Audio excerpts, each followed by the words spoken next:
If you don't feel good about coming into work, when you're dreading it, when there's too many barriers for you, too many hoops for you to jump through, because we take it from the guests, and then when you start taking it from your coworkers and your management ownership, it might be time to go. Thank you for listening to Serves You Right. My name is Andrew, and today I am talking to Marlon and Danny from the Modern Waiter podcast. We get to discuss some fun things like, when is it exactly the right time to leave a job? Why making less money can be a move that you're happy about, and what exactly getting in the weeds can say about you. So thank you for listening. I had a real pleasure talking to Marlon and Danny. Without any further ado, here is Serves You Right, and a thank you. Danny, Marlon, welcome to Serves You Right. So, thank you for having us. Yeah, so I'm going to lob this out there, and whoever wants to take it and roll with it. For my listeners who may not be familiar with what you do, the Modern Waiter, what do you do?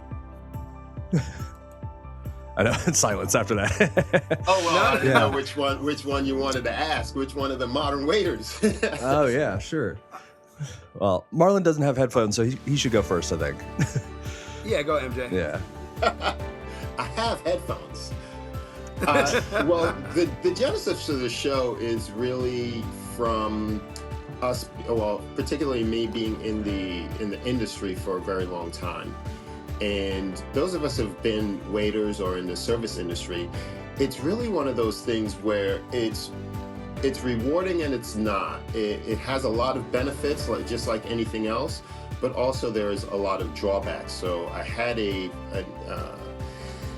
interesting crossroads of what am I doing with myself? An epiphany of sorts. Right. I really wanted to know why I've been drawn to the industry for so long, and I thought about my station in the industry, which I was training a lot of people at the time. I trained Danny back in the day when he came over to the place where I met him, and I was like, do I want to get out or do I want to continue? And I went to him, I said, listen, I think I have an idea of why I've been in the industry for so long, and I want to pass on what we do as a viable way to make money, because a lot of times the waiters are looked upon as, oh, you're just a waiter, or what are you doing next, or what are you going to do with your life? And it's transitory, sort of, yeah. Exactly. Yeah. And it is a viable way to make a living. You know, I support my family, I own a home and things like that. So will you join me on this journey? And he said, sure, I got you. Let's do this. So we started out teaching people about how to do things as a server or in the restaurant business. And we started to reveal what our lives are as waiters and such. Sure. Okay. Yeah, I think in the end it's just a way to let people know who aren't in the industry about the industry, so they can have an appreciation for what we do and show this a viable way to make money. Well, a viable life choice to make money and as a career and everything else. And for the people that are in the industry, it relates to everybody that's in it already. Sure. Yeah. And we have some wild ass stories. I mean, everyone knows if they've been in the industry long enough. Yeah.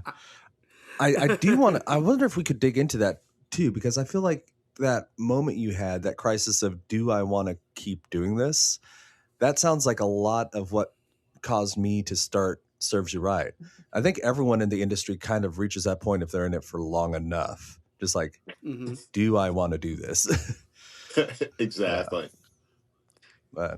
But mine was more, so I'm more bar heavy. So I was like, can I keep moving kegs up flights of stairs for another 20 years? Oh, yeah.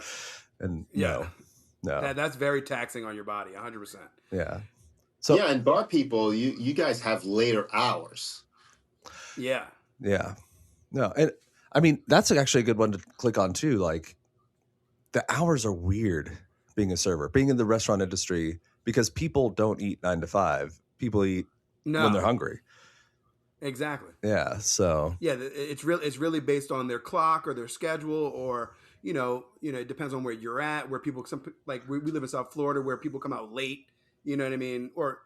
And then some people come out early, and then you get a mix of both. So you're kind of running around the whole time. I feel Sure, like a sure. lot of times it isolates us from 9 to 5 people, where when they're off, we're working, whether it's at nighttime and they worked it during the day, or holidays. We have to deal with that a lot. Oh, what are you doing for, Christmas? "Oh, I'm working." Working. Without a second thought. Yeah. No, I like that. That is something I feel a lot, that you're surrounded by people but alone in a weird way. Oh, Yeah. wow. Yeah. That's And a great way of looking at it. it doesn't go away too, because it is the nature of the job that, you're serving people that are hungry when you're hungry, but you can't eat. People are having these memories and these moments that you're helping form, but you somehow have 20 people in your section, but you're in the weeds. Like, You don't get you. Yeah, you're on an exactly. You island. don't get to participate in those. You Yeah, don't participate in their. I mean, you do participate in their memories, but it's their memories, not your own. exactly. Yeah. It is funny that you mentioned not being able to eat, because I remember my mom. She hates when I eat late at night.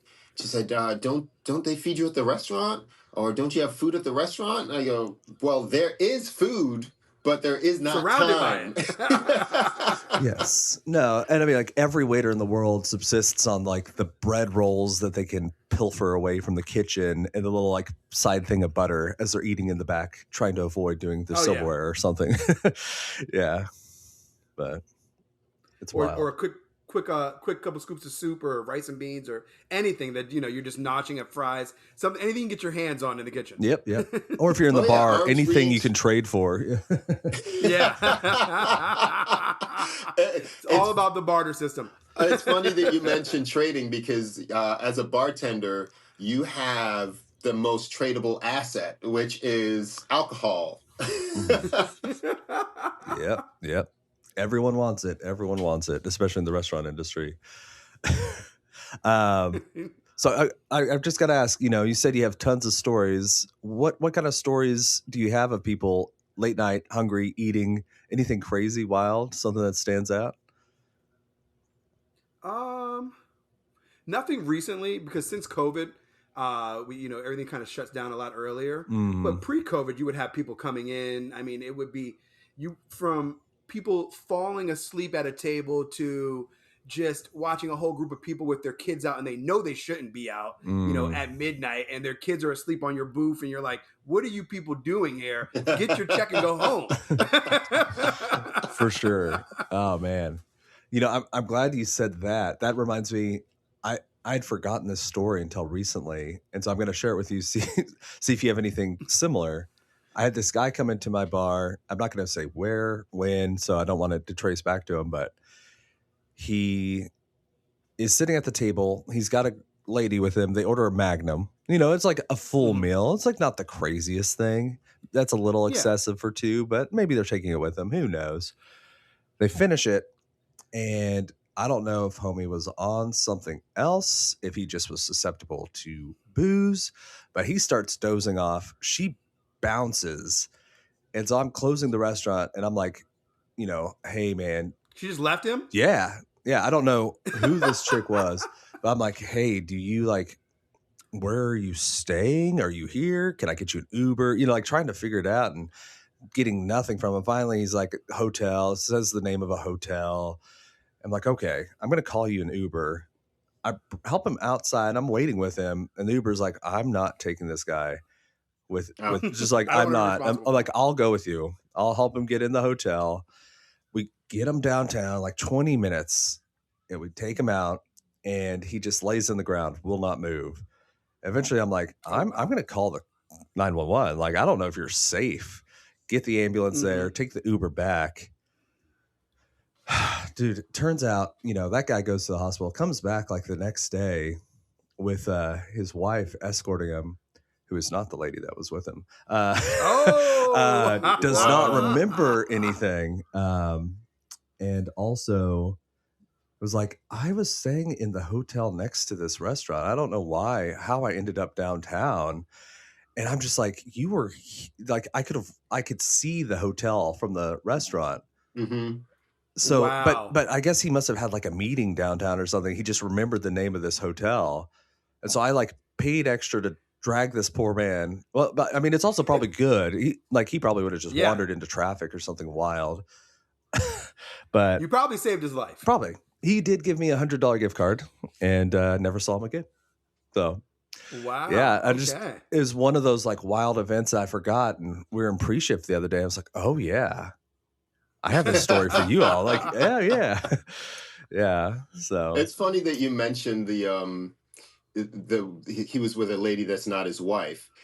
Do you get, as a bartender, I'm sure, because I've seen it as a server, you see people come in multiple times with different women, so you don't really want to be Throw them too under the bus. familiar. What's that? yeah. Throw them under the bus. Right. I treat people as it's the first time I've seen them every time. Yeah. You have to.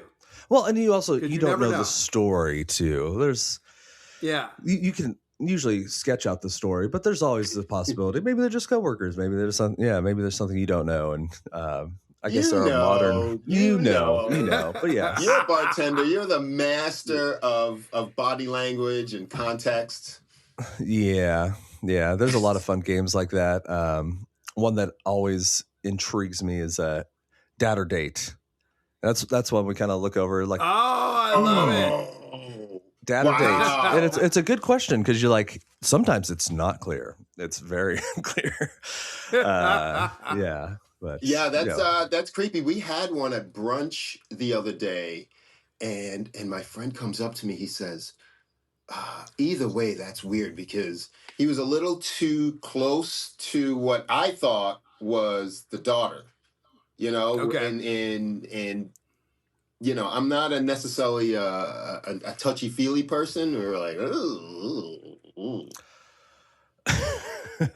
Especially like in public. Yeah. Like I can Yeah, get, yeah.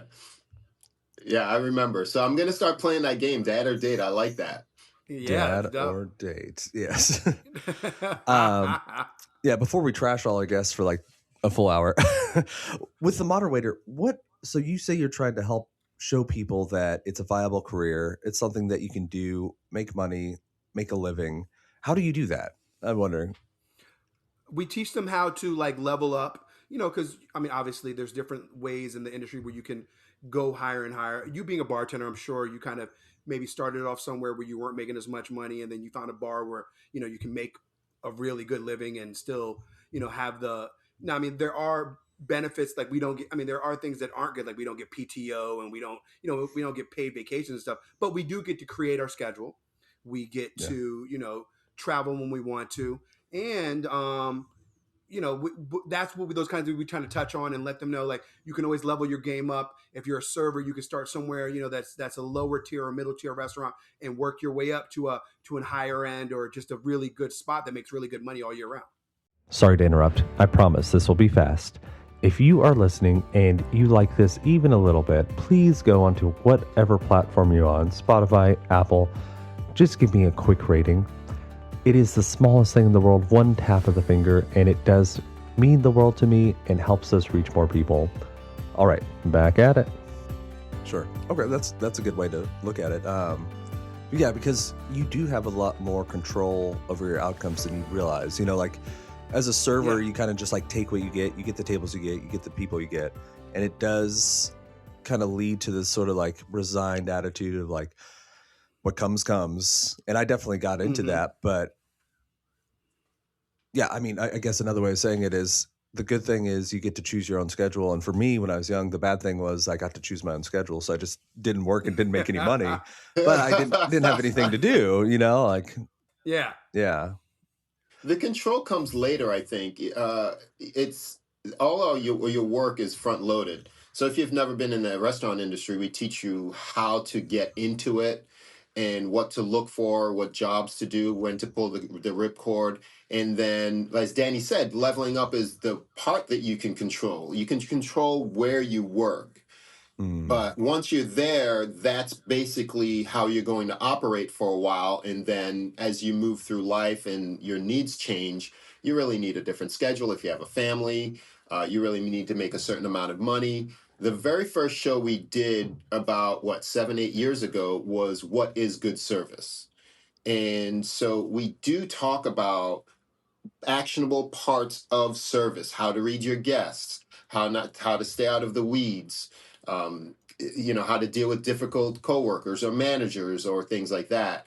It's really, we break down the minutia of what we do in a lot of ways, and then we talk about overall high level stuff. Like when we go on vacation together, we talk about the service that we received, or the people that we meet in the industry, and it all is a part of growing your knowledge base of what it is that we do, how we do it, how we can get better, and get that perspective. I think a lot of what we do is having a good perspective about our guests. Maybe they're a pain in the butt, but they're here and we could do this because that's what we do and choose to do. I like that you said that. Maybe they're a pain in the butt. Yeah, which sometimes it's true. We deal with the public. It happens. We get to see all I think facets. it's the best and the worst part of the job.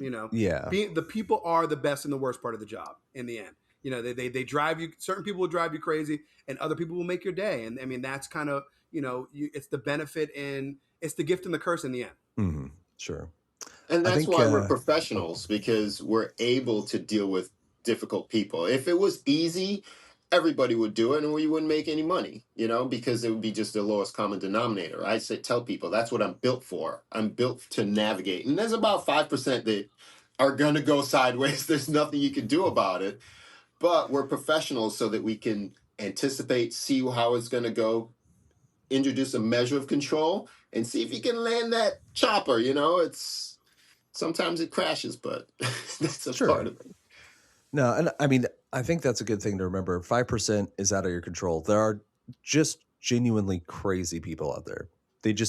Are. But I mean, like, I'm sure me, you, like any of us go to a restaurant, I'm sure any service industry, you are going to be the most forgiving guest there because you know what it's like.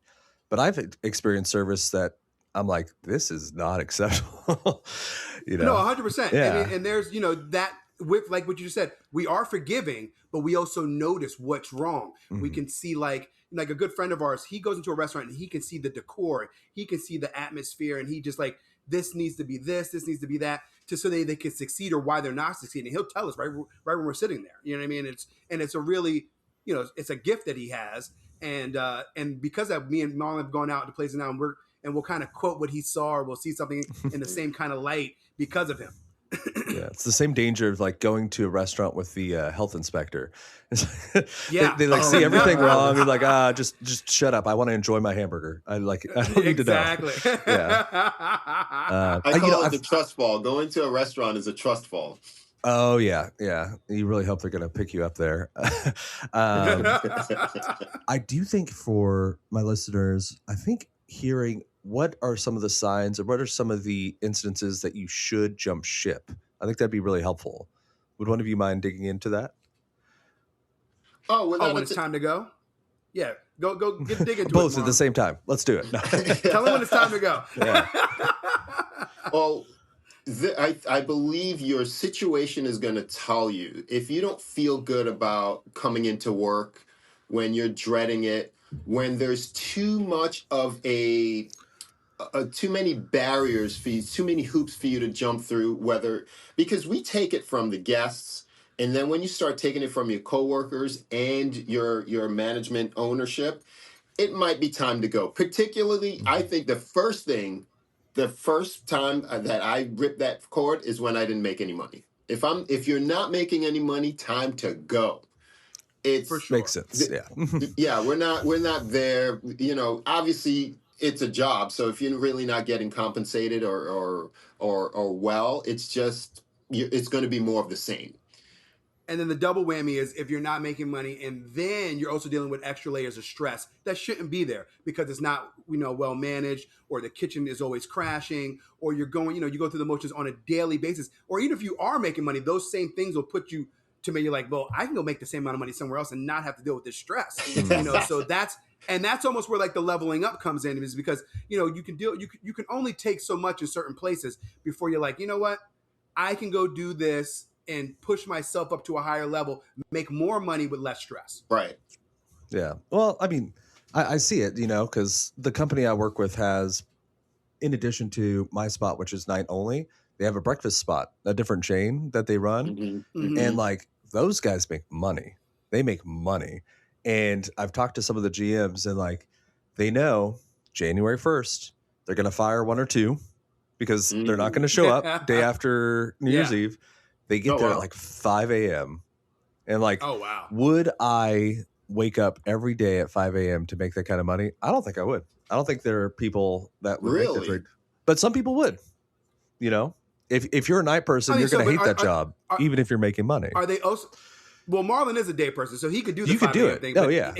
I don't know if he would do it, but he could do it. He has the ability to do I it. have the ability to do it. It's one of those things where I feel like nighttime is like it's a culture.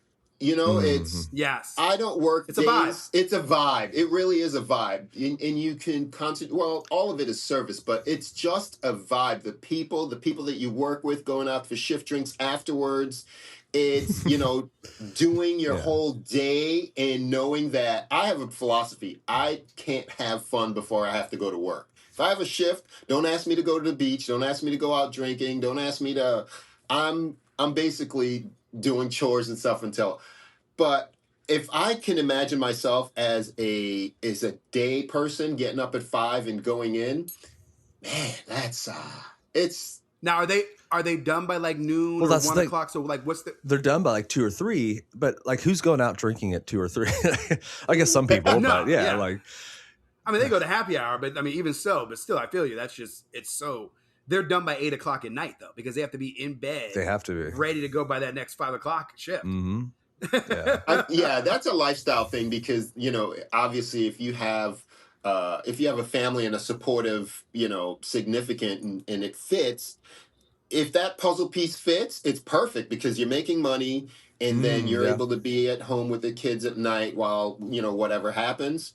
So it has to be a fit. I don't think I would do it. I'd rather do something else than do the 5 a.m. breakfast because I do like the pace of nighttime service more so than like breakfast is a hustle, man. Yeah, breakfast. Yeah. Breakfast is vicious. I mean, yeah, you're slinging It's $10 vicious. at most dishes, and Yeah. But yeah, I that is a good point. If I had kids, because I don't have kids right now, Mhm. that would change the calculus because I work while they're at Yeah. school. Essentially, I get Right. all the extra. Like that does change kind of what you're thinking there.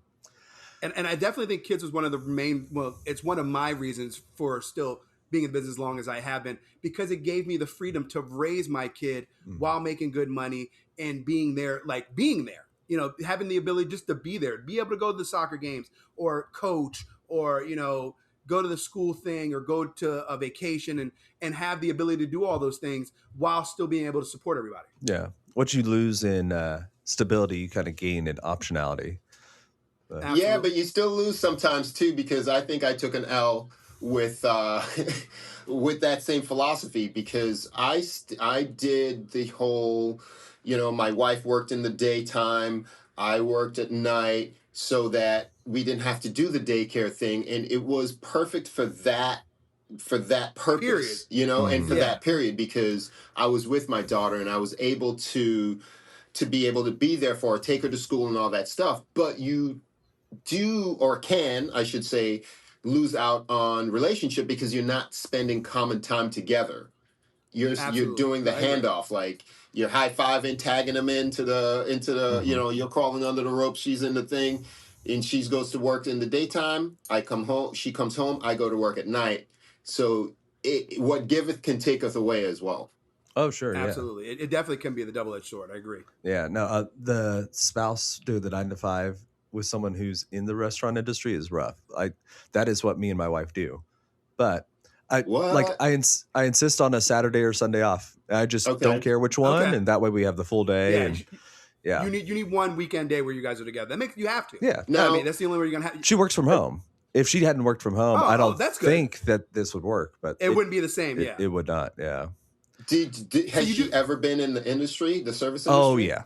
We Okay, met. so Yeah. see I was the bartender. She that's was the waiter. Yeah. okay. That's Okay, why, yeah. in my opinion, that's why it works. It's Mm. really challenging to meet someone who is completely out of the business and for them to really even understand what you have to go Wait, you lived on That's chicken another strips reason for why 2 we do the weeks? Yeah. podcast. Yeah. through. Yeah. What do you mean you Be flirting with that girl, man? I want Yeah. tips. Yep. Another reason why we do the podcast, so it informs people, and we talk about those things. We talk about relationships and, and how hard it is to work with people, or be with people, or we've done all that on the show before. Mm. I do wonder, that idea of like you're not making money, jump ship. I think that does have a lot of validity because I have worked in places that I've had to do that. But I am Mhm. wondering, how do you balance that with? I see some of the people I've worked with in the past and a little in the present too. Just there's always this belief that it's going to be better somewhere else. And like they're always looking for the next green pasture. Like, how do you know when you finally arrived? I worked with someone, and I won't say who, but I had a joke with the other people working there. Like, if I gave them $20, they would look at me and say, "Why is this not a 50?" Like, there's always that like Yes. desire for more. There's always going to be those people, and then they don't realize when the grass is greener or so. And I have plenty of friends like that. Until they're gone, they don't really see it. But if you can just, you got to kind of weigh it out and kind of see what's out there without running away, because if you can navigate both, and then you'll be able to see what's better for you or how it works. That's be the best way to do it. But at the same time, like you said, there's for every one person who talks like us, there's going to be a person who is, well, I could find something better, or this really doesn't work for me, or they're going to complain anyways. Yeah, they're complainers and they lack introspection. A lot of what we talk about also is a similarity to life, right? Because if you're not really a person to once in a while ask, am I the problem? Then you're going to bounce around from job to job to job thinking that you're not making any money, or you can also be the reason why you're not making the money because of your Yeah. life choices and things like that. You really have to have some kind of social and emotional intelligence to assess your own life as well, to be able to assess the job that you're in. So if you're a complainer, there's just going to be complainers in any Every corporate industry. job or any Yeah. job and things like that. And we don't necessarily, or we can't really speak to them because they don't understand that they're the problem. Yeah, this is something that I've heard and I really think it's true. It's one of the main problems with why anger is so destructive. Not that it's in and of itself toxic or bad, but Mhm. it points the arrow out. So when you're angry, it's not Right. like, oh, you should change. It's always like, oh no, I don't need therapy. You need therapy, buddy. Like, no, it's not me. It's this situation, like It's definitely you. Yeah. It's the Yeah. classic, you made me angry. Yeah. But it's there was a saying that says, what happens when you squeeze an orange, right? And the answer is orange juice comes out. So the answer, if you're getting squeezed, what comes out of you has already been in you. Oh, okay. 100%. Got it. Yeah. I was wondering where you're going with that. Well, meaning there's really nothing that someone can do to you that's not already a part of you. So if you're getting angry, you made me angry is a thing where maybe you are a person that has this inside of you that comes out, and you need to deal with yourself. What in me reacted to cause this anger inside me? Yeah. Right. Yeah. What are my triggers? Life is all about figuring out and navigating, and much of it is us as the driver. So, Why do you think, if we could take a turn, why do you think weeds is such a universal thing, getting in the weeds? Because I see it everywhere. Everyone knows what that experience is like. Yeah. And no one knows how to handle it. It's a mindset. Okay. It's a mindset. You're also going to see people who are more prone to being in the weeds because of their mindset. Now anybody can get in the weeds. If you get overwhelmed, or if too much has hit you front loaded, like Marlon told you earlier, it's a front loaded business. So if you're dealing with something you have too much front loaded, then you kind of put yourself in the weeds. But all the things can be controlled. Your host can seat, they can hold somebody at the door. You can have a table wait. You can have somebody greet a table for you. If you know how to control your situation, you can be without being in the weeds and have a steady flow. And then you can also go into work with a shitty mindset for the day. Because I rarely get in the weeds, but it's also I find those days that I get in the weeds, it has something to do with that has nothing to do with work.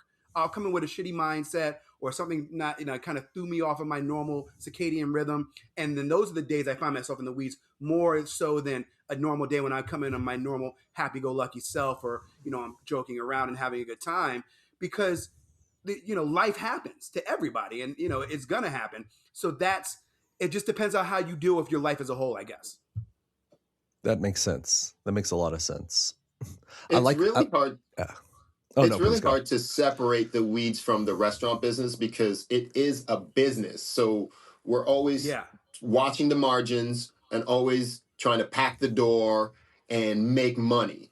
So Danny said it best, in one of our podcasts. The chaos brings the money. You don't make a lot of times you don't make money just sitting around. You have to have a full station. You have to have people at the door. You have to have people at your bar. And getting in the weeds is that it's that tightrope that we walk of being busy and being out of control. And then, we all know in the restaurant business, everything doesn't always go according to plan. Somebody doesn't show up, or you get invented another section. You have your 4 tables and you get more. You're 3 deep at the bar. A bus pulls up. Nothing. It's not always predictable, and those things that are out of the ordinary puts you in the weeds. Or one guest can put you in the weeds, as you all know. Too many questions, and then you have all this thing. Oh, I'm not ready. Now I'm ready. Oh yeah. It's a part of it. It's a part of it. You just gotta learn how to manage it as best as possible. Yeah. I mean, on that train, you're talking about just something crazy can happen and it'll change the whole calculus. Christmas, probably 10 years ago, I was polishing a wine glass and the stem broke and it went like into my hand. And Christmas is one of the busiest times of the year, and all of a sudden, like, I'm getting like dressed up by the chef in the back, and like I went from a very, very controlled section to a very out of control section very quickly because yes. I mean, I was the one running it, and there's nothing in, like, I didn't expect to be gone. It happened. It was very clear why I was gone. Right. But yeah. But then you're stuck there, like you said, trying to pick up the pieces, trying to, that one incident can throw everything out of balance. Mm-hmm. Yeah. And there has to be balance, at least at work. No.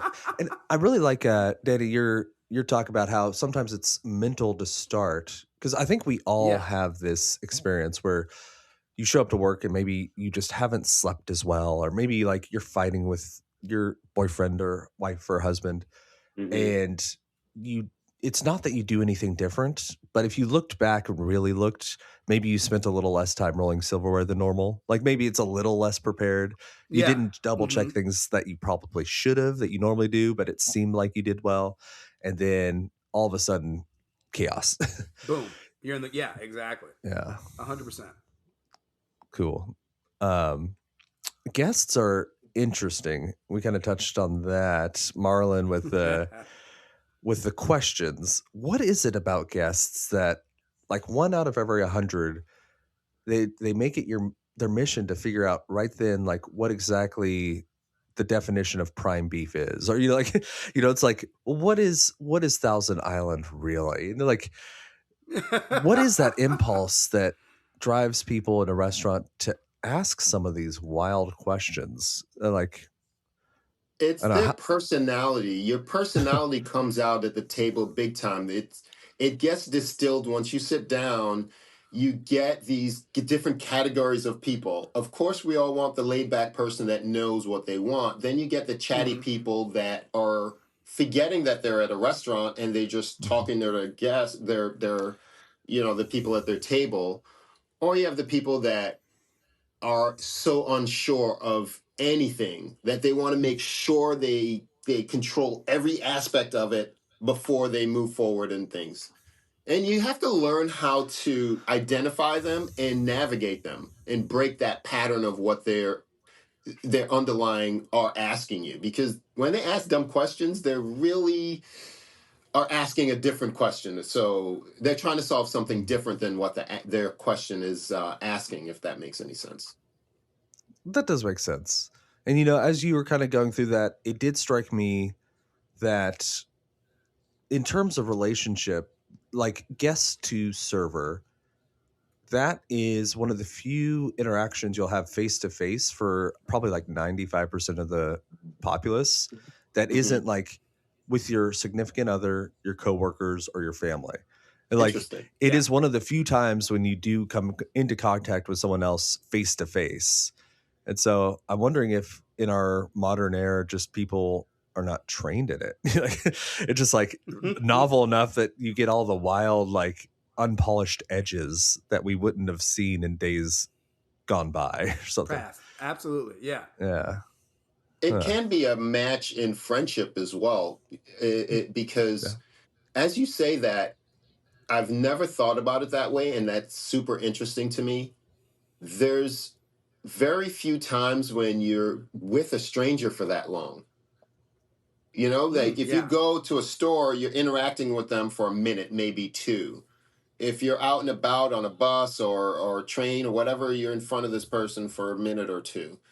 But the guest server interaction, it could be 45 to 2 hours, and you're making these mini friendships, and sometimes you don't always get along because your personalities are different.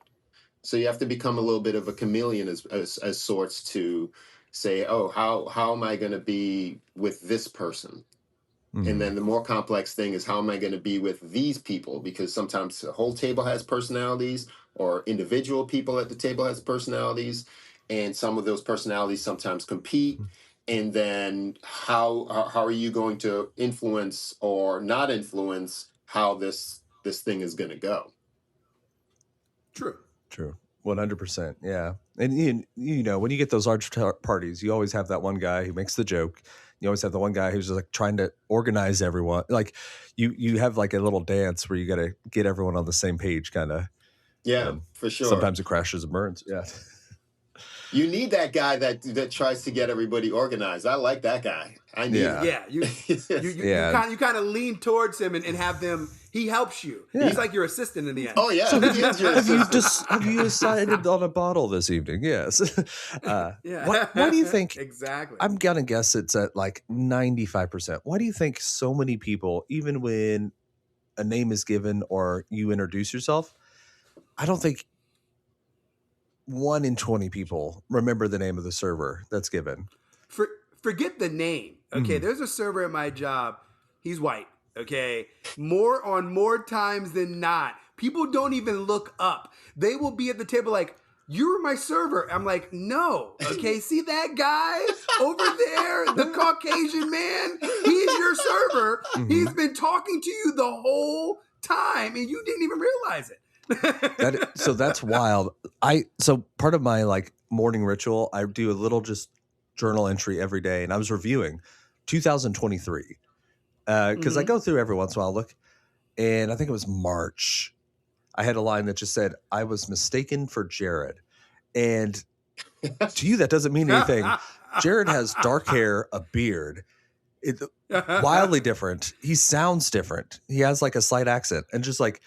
He's a whole different person. Yeah. They were just like, "Oh yeah, you've been helping us. Remind me what this is." And I was like, "What?" I don't even know you. Yeah, like I am wildly different than this person. Yeah.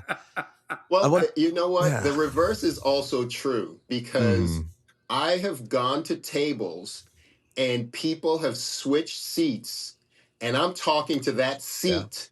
And not the person. True. Because absolutely. I don't know what you look like. I just know where you are for the most part. And so... yeah. I've got another one for this when you're done. Yeah, there is a bit of... We do that as well, because people are like, it's like a little video game and you're doing the little avatars and stuff. I remember this was early in my career. And I was in the wait station and a gentleman came up to me and said, "Hey, do you mind if we get a couple of lemons and some water or whatever the case may be?" And I looked up at him. I said, "Okay." And I was completely confused. I go, "I guess I'll tell your server, where are you sitting?" He was at my table. I was waiting on him the whole No time. way. I did not recognize him once he stood up. And he he was so taken aback. And I go, "Listen, I'm so sorry.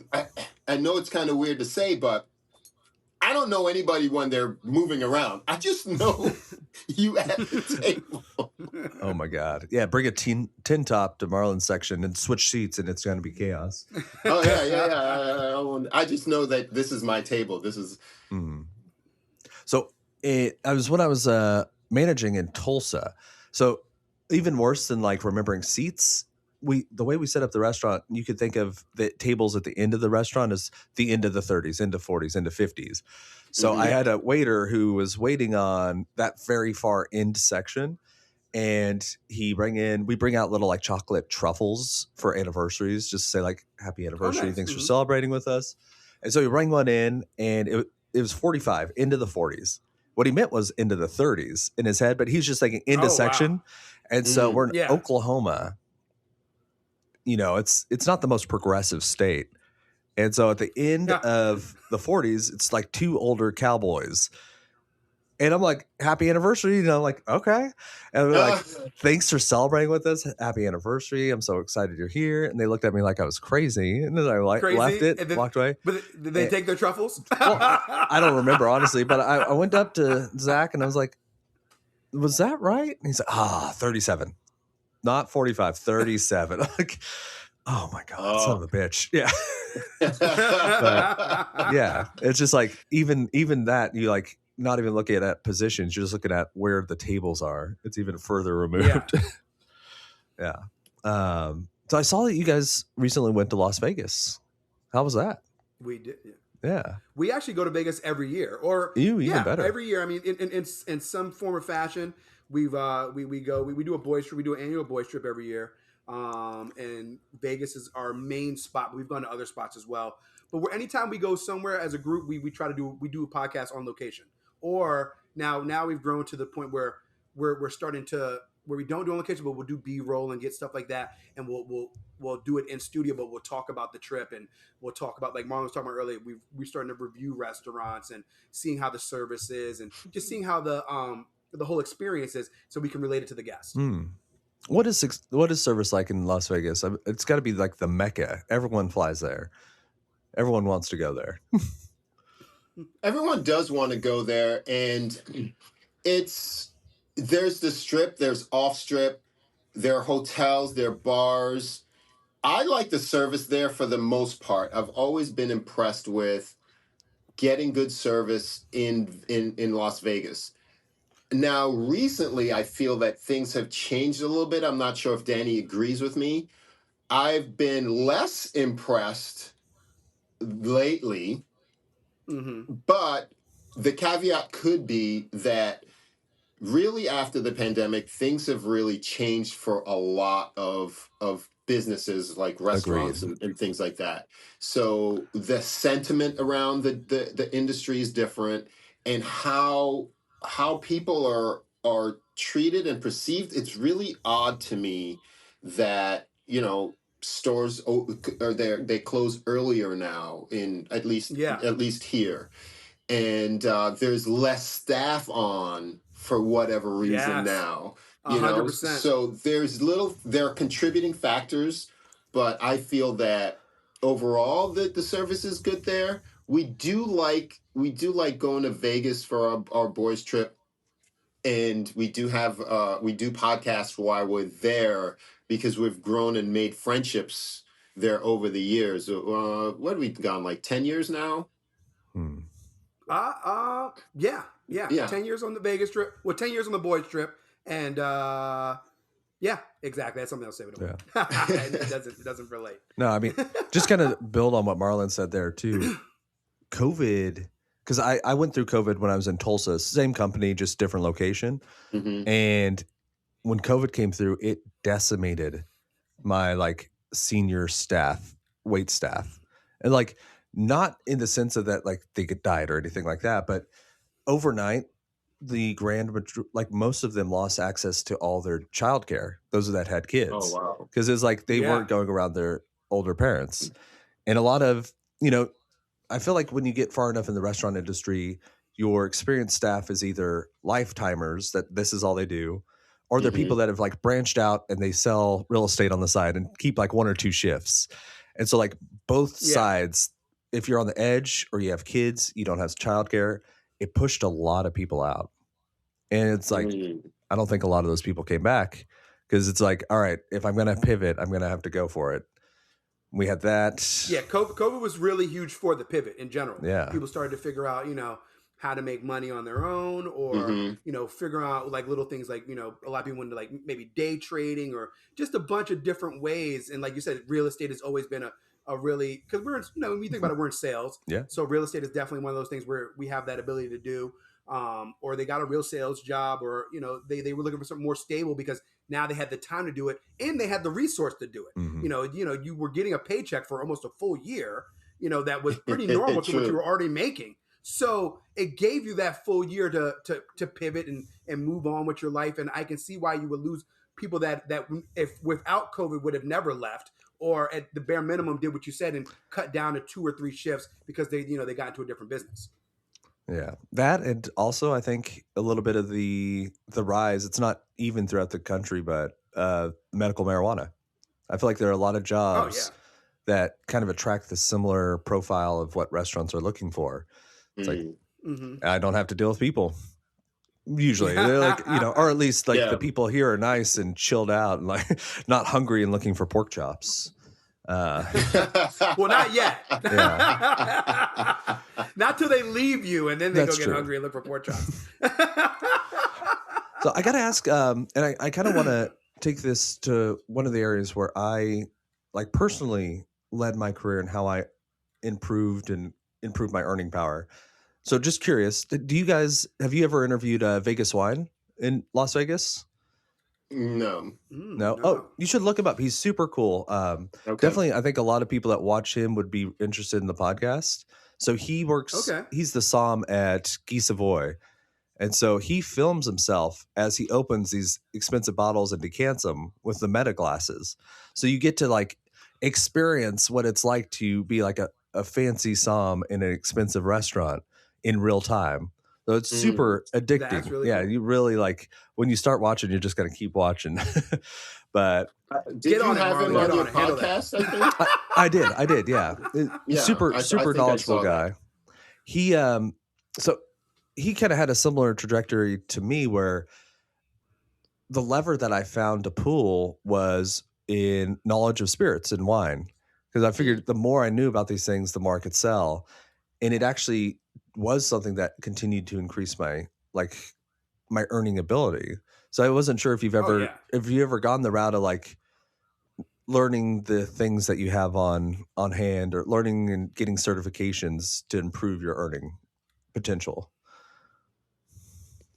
Mostly for the service industry, or for us as waiters, to me, it's more of choosing the right place after you've amassed enough experience and knowledge. So I've never taken any certifications or classes or anything like that.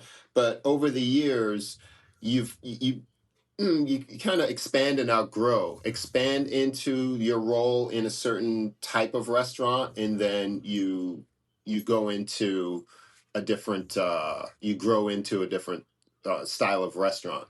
So that's what we preach about leveling up. There really isn't, for us, it's menu and wine. Most high-end places will have a sommelier, but just choosing a different restaurant to aspire to is how we suggest it going, more so than taking classes.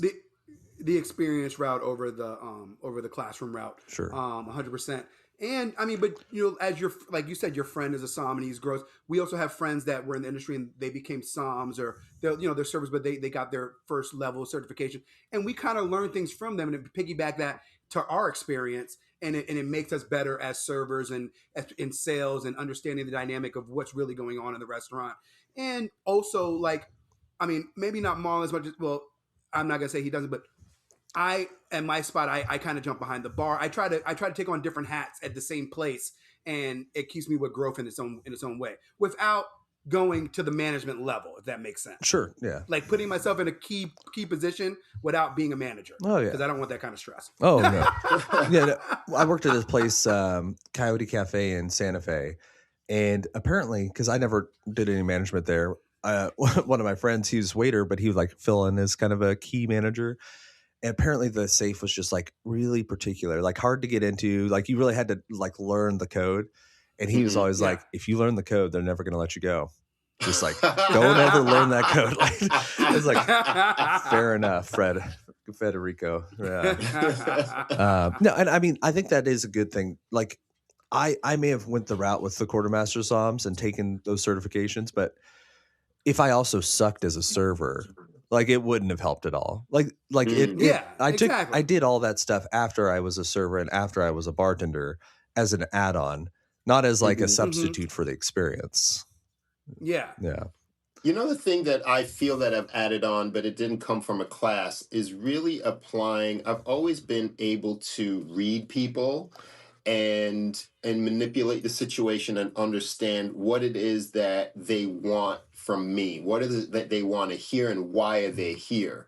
So a big part of it is in the feels. Really, we're here to make people feel good about the experience, and so I find that I make way more money taking care of that aspect of service, is making people feel good about themselves and the experience and coming here.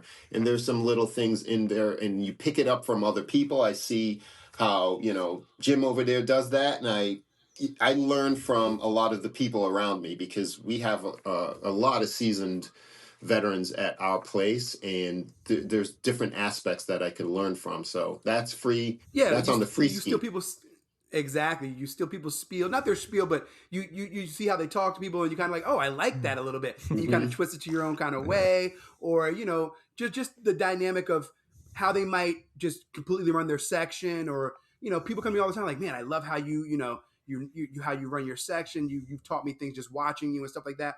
And obviously we learned that from other people like me.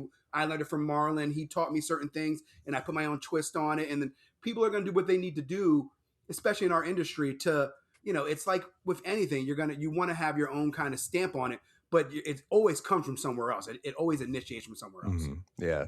The way John says farm fresh eggs makes the feature sound way better. And like Sarah always looks up and walks back and forth when she's behind the bar, and like people seem to like her, yes. Yeah, okay. Exactly. Yeah. Now, I was thinking when Marlon was talking, there's that quote, people will forget what you said, but they'll never forget how you made them feel. I think it was Maya Angelou. Like, yeah. Right. You eat 3 times a day, and how often in your life, like 23 years ago on a Thursday, you probably don't remember what sandwich you had, but there are things in your life that like, I remember the Plaza Cafe, like I remember that was a special place. Like those things persist, even if the pork chop doesn't. Right. They feel seen, they feel heard, they feel, validated, they feel special, whatever it is. And it's not a one size fits all, because not everybody's there for the same thing. So as a bartender, how to read people. And as you start to be long in the tooth in the industry, you get to know how to read people. Well, what is he? And it becomes second nature, but just because it becomes second nature doesn't mean that you can't work on, adding new tools to your bag. That's how to me, that's how I make more money. And yeah, we're always constantly learning and growing and taking stuff in, but also recycling it out to the world, and and just kind of that's also part of the leveling up that we always talk about in the show, is where we you're whether you're in the same spot, you still need to grow. Yeah, awesome. Marlon, Danny, thank you for coming on today. For the listener at home, where could someone go and find out more about you, see what you're doing? I'll let Marlon take that over. Oh yeah. I'm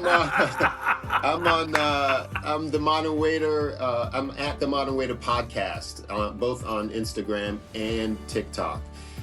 We are the Modern Waiter podcast, and that's the same handle all across the way. Danny doesn't really do too much in the social medias, so you can connect with me at any time. And we've been doing the show. We've done 350 something shows, really. And so we've evolved over the years, started on audio, now we're on YouTube. And that's, as you know, YouTube's a different animal, but we love it. We love the business. It's why we do it. So reach out to me if you want to email me at I'm themodernwaiter@gmail.com. Nice. Anything big coming up, or just more and more and more? More and more and more. More access, more interviews. We're going to do more interviews. We're going to ask you to come on our show as well. I'm excited to get some bartender perspectives. So I do have a show in mind for you. Sure. And so big coming up is just more. We do a full podcast every week. And so it's going to be that and dipping into some lives, some YouTube lives. So we'll see how that goes. Awesome. We got a lot of stuff. Just follow, check it out. Marlon's been brewing up some things. He's not really going to tell to the world just yet, but when it hits the world, we'll let everybody know about it. It'll be about a month. So rolling out some goods and services that are very related to what we do. That's awesome. And if you're driving, if you didn't have a pen and paper, I will have links to the Modern Waiter and their YouTube and all the different forms of contact, so you can get in touch with these guys. And yeah, stay tuned. Andrew. I'll probably be talking to them soon. Yes, Yeah, absolutely. for sure. It's a pleasure, and thank you so much. Thank you so much. Yeah, thank you for having us. That's the show, my friends. Thank you for listening to Serves You Right. If you have not checked it out, go to servesyouRightPod.com to see what we're up to, see old episodes, and so much more. All right, I'll see you next time.